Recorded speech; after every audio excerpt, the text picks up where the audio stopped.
JNU यानी Jawaharlal Nehru university, जिसे देश में विचारों और बहस की प्रयोगशाला भी कहा जाता है, एक बार फिर से सुर्खियों में है। वजह पढ़ाई नहीं है, रिसर्च नहीं है, बल्कि नारे हैं। ऐसे नारे जिन्होंने न सिर्फ विश्वविद्यालय के माहौल पर सवाल खड़े कर दिए, बल्कि देश की राजनीति को भी गरमा दिया है। 5 जनवरी की रात जेएनयू कैंपस में हुए प्रदर्शन ने एक बार फिर से यह बहस छेड़ दी है कि छात्र आंदोलन की सीमा आखिर कहां तक तय की जानी चाहिए। हम आपको बता दें, 5 जनवरी की रात साबरमती हॉस्टल के बाहर जेएनयू छात्र संघ और वामपंथी छात्र संगठनों ने देर रात तक विरोध प्रदर्शन किया। परिसर में न्याय दो और रिहाई दो जैसे नारे गूंजते रहे। यह विरोध सुप्रीम कोर्ट के कल के ही फैसले यानी 5 जनवरी के फैसले के खिलाफ था, जिसमें दिल्ली दंगा साजिश मामले में पूर्व जेएनयू छात्र उमर खालिद और शर्जील इमाम की जमानत याचिका खारिज कर दी गई थी।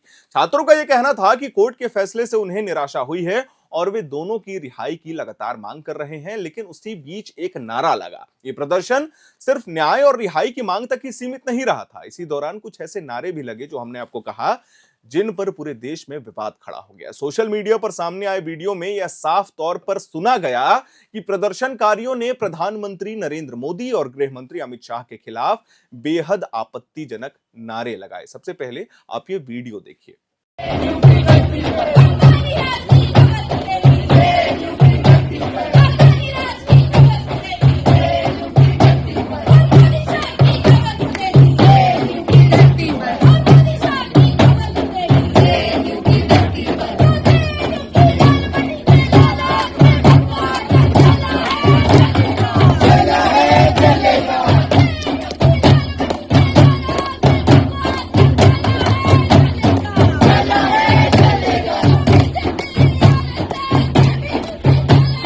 इन नारों के सामने आने के बाद भारतीय जनता पार्टी की ओर से भी कड़ी प्रतिक्रिया सामने आई है। पार्टी नेताओं का सवाल है कि क्या लोकतंत्र में असहमति जताने का ये एक तरीका हो सकता है। वहीं दूसरी ओर दिल्ली पुलिस के वरिष्ठ अधिकारियों का कहना है कि फिलहाल इस नारेबाजी को लेकर कोई भी औपचारिक शिकायत या फिर एफआईआर अभी तक दर्ज नहीं कराई गई है। पुलिस का दावा है कि स्थिति नियंत्रण में है और कैंपस में कानून व्यवस्था बिल्कुल सामान्य तरीके से बनी हुई है। लेकिन मामला बिगड़ा कहां? ये पूरा विरोध सिर्फ मौजूदा घटनाक्रम तक सीमित नहीं था, बल्कि इसे 5 जनवरी 2020 की जेएनयू हिंसा से भी जोड़ा गया। 6 साल पहले 5 जनवरी के दिन ही जेएनयू परिसर में हिंसा भड़क उठी थी, जब नकाबपोश हमलावरों ने 3 हॉस्टलों में घुसकर छात्रों और शिक्षकों पर हमला कर दिया था। लाठी, पत्थर और लोहे के डंडे से किए गए इस हमले में कम से कम 28 लोग घायल हुए थे। उस समय जेएनयू छात्र संघ की अध्यक्ष आयशी घोष भी गंभीर रूप से घायल हो गई थी। आपको वो न्यूज याद होगा, 2020 वाला।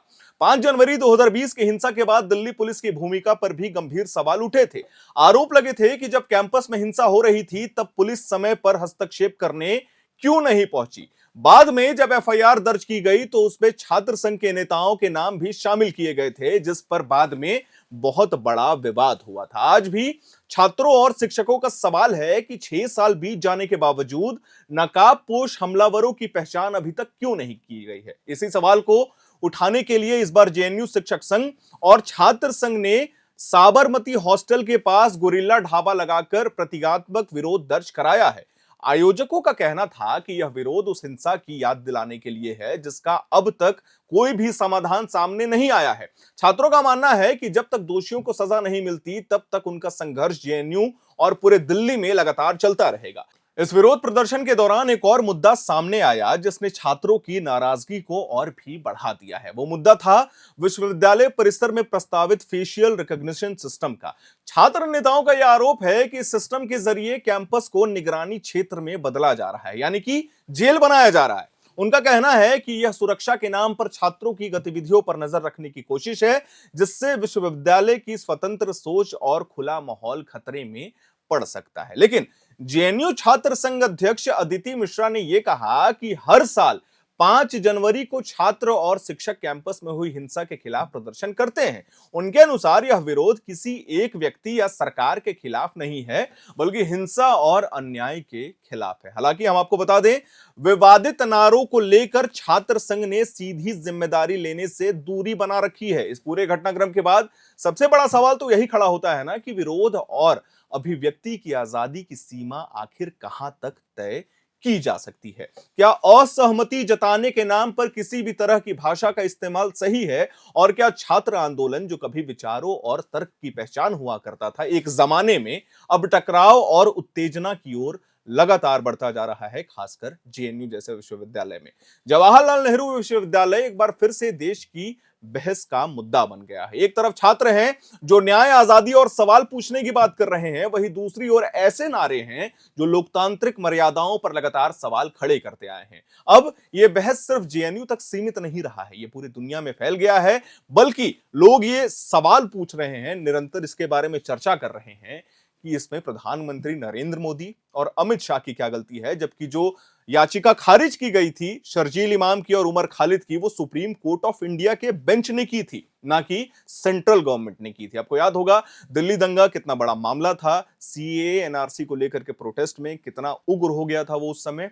उसी को मद्देनजर रखते हुए शर्जील इमाम, उमर खालिद समेत अन्य 5 लोगों को गिरफ्तार कर लिया गया था। लेकिन कल जो सुप्रीम कोर्ट की सुनवाई होती है, उसमें सुप्रीम कोर्ट ने 5 लोगों को इस वक्त बेल ग्रांट किया है और शर्जील इमाम और उमर खालिद को अभी भी जेल में रहना होगा। इसी मुद्दे को लेकर के रात में नारे लगते हैं, विरोध प्रदर्शन होता है, लेकिन ये नारे आखिर कब ऐसे नारों में बदल जाते हैं, ये किसी को पता नहीं चलता। खैर, इस मामले में आगे और क्या कार्रवाई होगी, क्या कुछ अपडेट्स होगा, हम अपने चैनल के माध्यम से अपने दर्शकों को देते जाएंगे। मैं उम्मीद करता हूं आपको हमारी यह जानकारी, हमारी ये वीडियो पसंद आई होगी। इसे लाइक करें, शेयर करें, हमारे चैनल को सब्सक्राइब करें।